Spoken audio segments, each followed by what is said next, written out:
Supply line to hundreds of settlements in Newfoundland and Labrador is the fleet of coastal vessels that freight literally everything from a needle to an anchor. Although many of them are equipped with radar and other navigational aids, they still must carry on their trade in extremely dangerous waters. How important are lights and fog alarms to these coastal skippers? Captain Max Frampton answers Dave Gunn. How many years have you been in the coastal service? 12 to 13 years, I imagine. How heavily do you depend on navigational aids, lighthouses, foghorns, and this type of thing? Well, a great deal depends on it.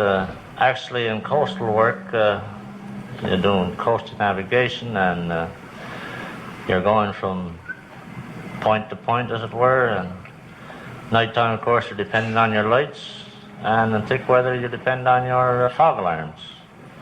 And it's true that nowadays you use radar quite an awful lot, direction finders, Lorans, and so on. And they're marvelous aids, there's no question about it. They're the best thing since the compass. You still, even with these aids, you confirm your position always, if possible, by a light or a fog alarm.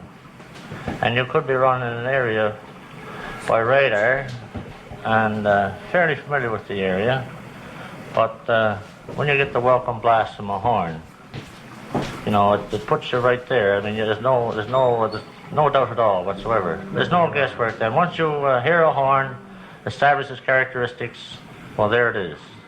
Do you think that the radio beacon will ever fully replace the lighthouse as we know it?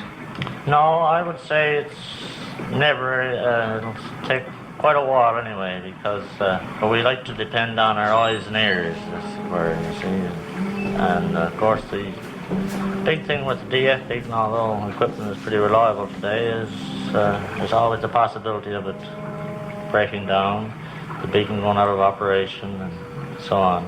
And it's nothing like 2 eyes and 2 ears for then you're sure of it again. So I think the lighthouses and fog alarms are here to stay.